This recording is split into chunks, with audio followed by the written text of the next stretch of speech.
vidéo qui a été faite sur la Lucis Trust récemment sur une chaîne d'un alerteur qui dénonce le complot mondial, etc., avec lequel je suis assez d'accord en général.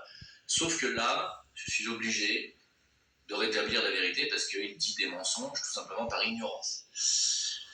Alors... Mais attendez, ce n'est pas tout. Il existe aussi une secte luciférienne, la Lucis Trust, qui conseille l'ONU sur beaucoup de sujets. Cette secte a été créée par l'écrivain Alice Ann Bailey et son époux en 1922. Donc cette chère dame est l'une des fondatrices de la religion New Age. Elle est d'ailleurs la première à avoir utilisé ce terme. Le New Age est un courant spirituel qui mélange plusieurs croyances, principalement le bouddhisme et l'hindouisme. Le but de cette doctrine est de centrer l'individu sur lui-même, pour lui faire atteindre l'éveil spirituel, une sorte de pouvoir caché dans l'être humain qui permet d'acquérir une sagesse absolue. Le but du New Age est de faire en sorte que toute l'humanité parvienne à cet éveil spirituel, afin de créer un paradis sur Terre. C'est donc une doctrine très humaniste, où Ann Bailey a écrit une vingtaine de livres sur l'ésotérisme et l'occultisme, ainsi que des articles qui furent publiés par la suite par la Lucis Trust. Elle a aussi fondé l'école d'Arcane, qui a pour but d'aider les disciples de l'âme à développer leur potentiel spirituel. Sur le site de la Lucis Trust, il est écrit que les disciples de l'école d'Arcane sont ceux qui, par-dessus tout, se sont engagés à faire 3 choses. Servir l'humanité, coopérer avec le plan, donc le plan luciférien. Eux, ils appellent ça le plan divin, mais on sait tous qui est leur Dieu. Donc coopérer avec le plan tel qu'ils le perçoivent et du mieux qu'ils peuvent. Développer les pouvoirs de l'âme. Donc là, j'en suis pas sûr, mais il y a sûrement de la magie, de la sorcellerie et de l'alchimie. Élargir leur conscience jusqu'à celle de leur soi supérieur et répondre aux besoins de ce soi supérieur par le service. Voilà toujours le même principe d'atteindre un certain niveau spirituel pour faire le bien sur Terre.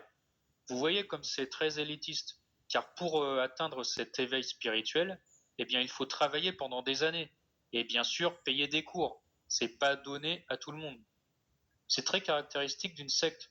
On enferme les gens dans une doctrine où au final, ils ne trouvent jamais le bonheur, puisque cet éveil spirituel, c'est de l'arnaque en fait, ça n'existe pas.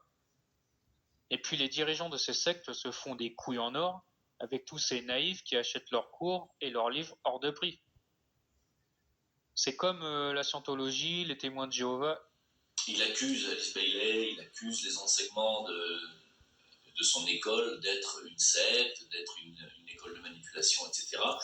Et qui délivrerait des enseignements très très cher payés, puisqu'il faudrait payer, mettre la main à la bourse pour pouvoir avoir accès à ces enseignements, ce qui est absolument faux. Hein. Et c'est là, c'est à partir de là qu'on voit qu'il y a méconnaissance. C'est à partir de là qu'on voit qu'il y a ignorance et que cette personne ne sait pas de quoi elle parle, comme la majeure partie des gens qui parlent de la maçonnerie et qui nous disent la maçonnerie est satanique et blablabla. Blablabla. Alors, ça me permet aussi de reparler encore une fois de la distinction entre Satan et Lucifer. Lucis veut dire lumière en latin. N'oubliez pas, la Lucis Trust, c'est nous croyons en la lumière, d'accord. Donc, effectivement, l'association qui aujourd'hui s'occupe de la vente, de la distribution des livres d'Alice Bailey dans le monde, est une association qui s'appelle la Lucis Trust. Nous croyons en la lumière. Alice Bailey qui elle-même considérait Lucifer comme un principe positif et non pas comme un principe négatif, dans la mesure où il est venu sur Terre pour nous ouvrir les yeux par justement la connaissance et la prise de conscience par la connaissance. C'est une autre voie que la voie du Christ qui, elle, est de nous ouvrir la conscience par la voie du cœur. Mais toutes les voies mènent à Rome, comme on dit, et le travail luciférien de la connaissance par le biais du mental supérieur ne va pas à l'encontre du travail de l'amour supérieur du Christ, loin de là. Et ne pas confondre Lucifer qui fait un travail de porteur de lumière, c'est-à-dire qui vient nous apporter des connaissances, avec le travail de Satan dont le but est de nous attirer vers la matière, vers les désirs inférieurs, vers le pouvoir, vers l'égoïsme, et au final vers des actes qui sont des actes purement matérialiste, négatif et destructeur.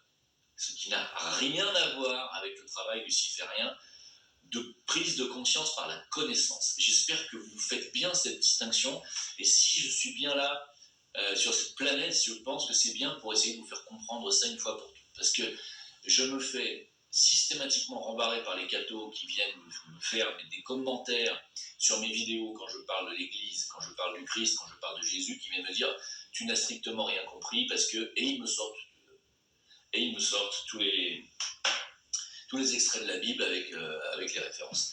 Vous n'avez pas compris encore que, primo, la Bible, l'Ancien Testament, a déjà été corrigé par le plus grand révisionniste de l'histoire. Qui est le plus grand révisionniste de l'histoire?